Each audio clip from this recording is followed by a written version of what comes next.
Bem, vamos iniciar a segunda parte da aula de apologética cristã no assunto sociologia da religião. Eu espero que vocês possam ter visto a primeira parte, é claro, e o vídeo, né, que é aquele vídeo específico da Rafa Sultan, que é uma socióloga árabe-americana, em que no canal da Al Jazeera de Catar, que é um canal muito visto em todo o mundo muçulmano, ela, num debate, né, com o apresentador e uma outra pessoa, ela fala acerca do conflito de opostos.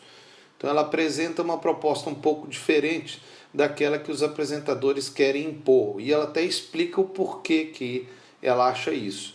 Agora, o ponto principal desse assunto não é nem a questão do estudo do caso do islamismo como um fenômeno religioso, não. É um bom vídeo para um estudo como esse, mas o objetivo é ver a questão de como que a religião influencia uma sociedade. Cria, na verdade, uma sociedade. Todas as sociedades humanas foram criadas por causa da religião que o povo tinha como majoritário, ou talvez as religiões que tinham ali, né? A majoritária é inclusive chamada de matriz cultural, né? Como aqui em Angola é chamado que a matriz cultural angolana é a cristã.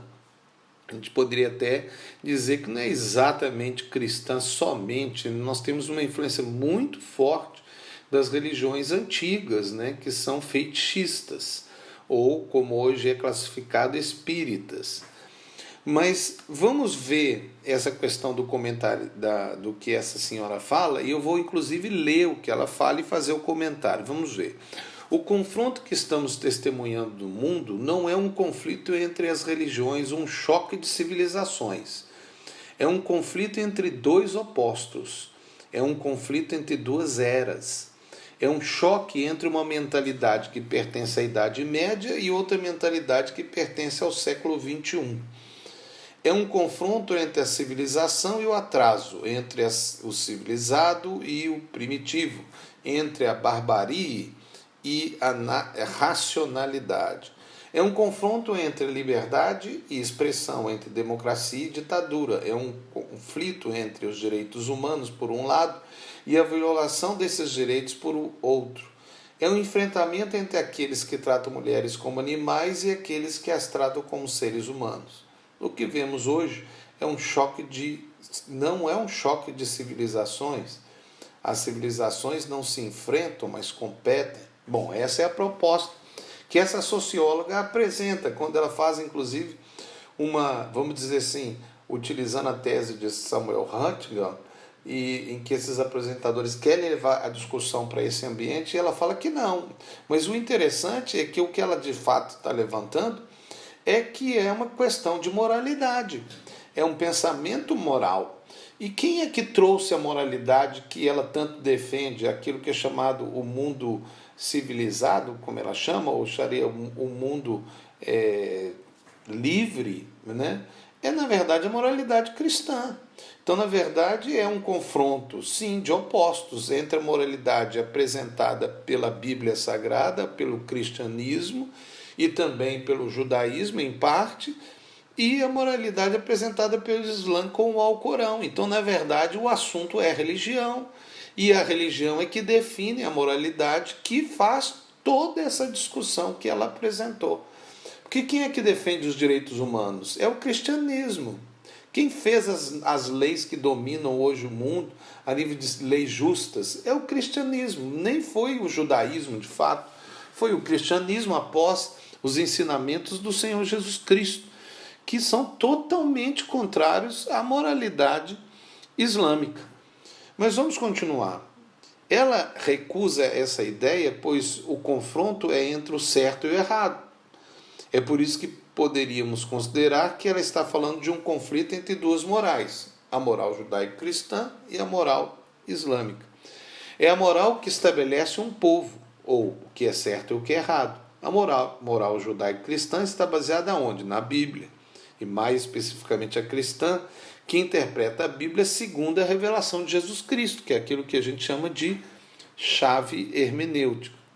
A moral islâmica está baseada no Alcorão e no exemplo de Mohammed, ou como nós chamamos, Maomé, ou seja, a Sunna, o exemplo de Mohammed. Em sua entrevista, a socióloga Rafa Sultan desabafa sua insatisfação com uma crítica e assim demonstra a diferença entre as duas morais.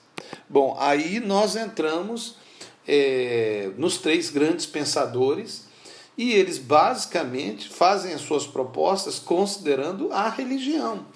A gente pode até incluir Comte aí, né, que ele é o positivismo, mas que na verdade até transformou o positivismo em religião.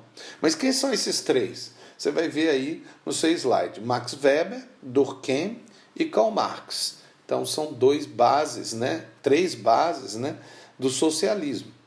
Agora veja, vamos falar aí segundo o que está no slide.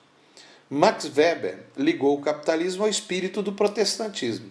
Durkheim, a religião era o laço de coesão social, portanto era a formadora da moral que uniria e determinava a sociedade.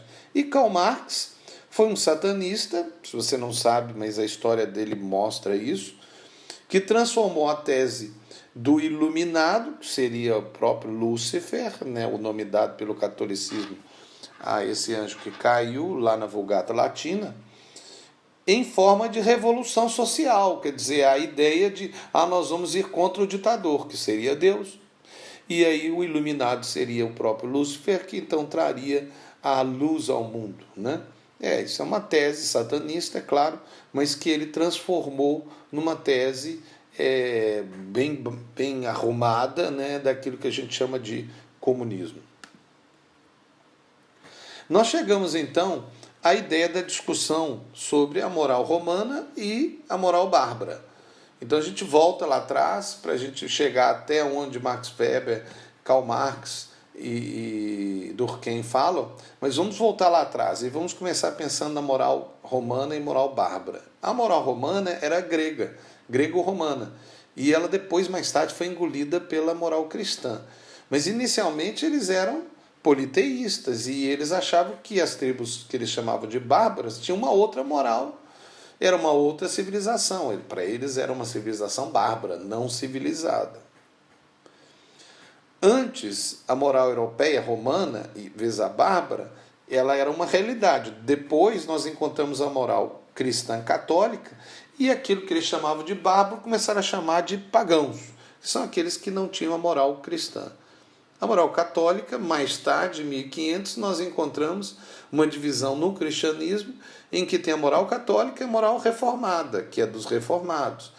E é ali, nesse momento, em que começa a haver uma distinção bem clara da moralidade católica, que ela foi forjada pelos papas e foi criado várias situações, até em certo sentido, estranhas, como, por exemplo, a adoção de padres não se casarem, o que é um absurdo, porque a normalidade é o casamento, o não casamento é uma exceção, Mas a gente vê então que começa a criar uma moralidade diferente, inclusive com relação de que a santidade, por causa da tese absurda de que o sexo é o pecado original, de que quem tem menos sexo é a pessoa que tem mais santidade. Aí então cria toda uma moral absurda em cima da moral católica. E a moral reformada vem quebrar esses aspectos, inclusive na parte financeira, que muda toda a economia, porque a moral católica acredita que o pobre que é santo. E aí então a moral reformada apresenta que não existe isso e que a pessoa, quem não trabalha, não coma. E aí nós chegamos na ideia da moralidade medieval contra a moralidade moderna, que foi iniciada, sem dúvida, pela ideia reformada, mas que depois entrou na ideia cienticista, com o iluminismo e com uma rejeição à religião. E aí entrou depois, mais tarde, a discussão da moral burguesa, que seria a reformada, contra vezes a moral da nobreza, que era a católica. E aí a burguesia progressiva, a gente entra na discussão de Descartes sobre o racionalismo, nós não vamos falar sobre isso, o racionalismo vezes o empirismo, a ciência vezes a religião, mas ali inicia uma grande discussão. E aí nós entramos na grande discussão mesmo, né, que foi até da Guerra Fria, né, com a ideia do comunismo, de Karl Marx, vindo, né, dos judeus, que foram os que levantaram a tese socialista, né, que inclusive foi grande força lá na União Soviética, e o capitalismo reformado. Quem trabalha não coma, teologia calvinista, né, que Max Weber levanta. Tivemos então um confronto de dois blocos naquele tempo, né, Estados Unidos e União Soviética, que seria a moral capitalista vezes a socialista, mas a base, de fato, era a moral cristã vezes uma nova moral que surgia, que era a moral ateia. Podemos olhar a sociedade sempre pelo aspecto da crença religiosa. Veja no passado, Abraão, um monoteísta, trazendo uma moral contra o mundo antigo politeísta. Aí nós poderíamos entrar em outras discussões de moral, como Israel parlamentarista vezes as nações monarquistas, a lei mosaica vezes as leis monárquicas e divinas daqueles povos antigos, né? A sociologia hoje em Angola, no ambiente religioso, tem destacado alguns temas que nós não vamos falar, mas vou só citar.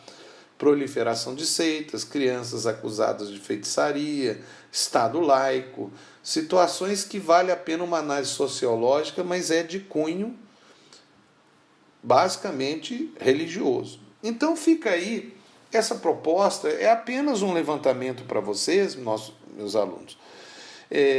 Vocês veem que é um âmbito muito grande que pode se discutir, pode se conversar acerca da sociologia da religião, mas basicamente o fundamento que nós queremos deixar com vocês é que a sociedade é formada basicamente pela religião. Essa ideia, por exemplo, de que a cultura ela é diferente da religião é uma grande mentira. A cultura faz parte da religião. A cultura é forjada pela religião que o povo tem, assim como as suas condutas, os seus usos e costumes, né? A roupa que usa, se ela é correta ou não, se ela é aceita por Deus ou não, se ela é aceita pelo grupo religioso, no caso nosso, igreja, né? Então tudo isso é forjado sim pela mentalidade da religião. Não existe sociedade sem religião. Em nenhum caso da história humana houve uma sociedade que não tivesse religião. E se você, inclusive, isolasse o ser humano, como houve casos de pessoas isoladas que viveram, às vezes, sem contato com a sociedade, eles ainda tinham um pensamento religioso, uma busca de Deus, porque a busca de Deus é o que nós chamamos de fenômeno religioso. E o fenômeno religioso está dentro do homem, porque Deus criou o homem para buscar a Ele. E o homem não se sente completamente pleno sem Deus. Então eu deixo aí essa aula, né, essas duas aulas, eu espero que vocês venham com calma, pensem, né?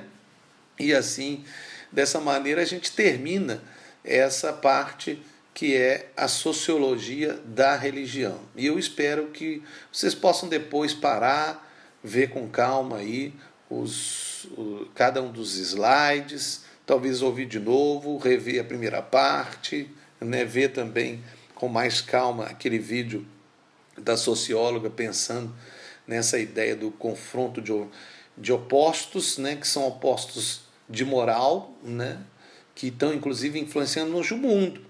Sem dúvida, hoje nós estamos não só com a briga, vamos dizer assim, do cristão com o islã, mas do cristão com o ateísmo, porque o comunismo tem crescido cada dia mais, especialmente com a China aí tentando promover isso para o mundo. Então que Deus abençoe vocês e até uma próxima vez.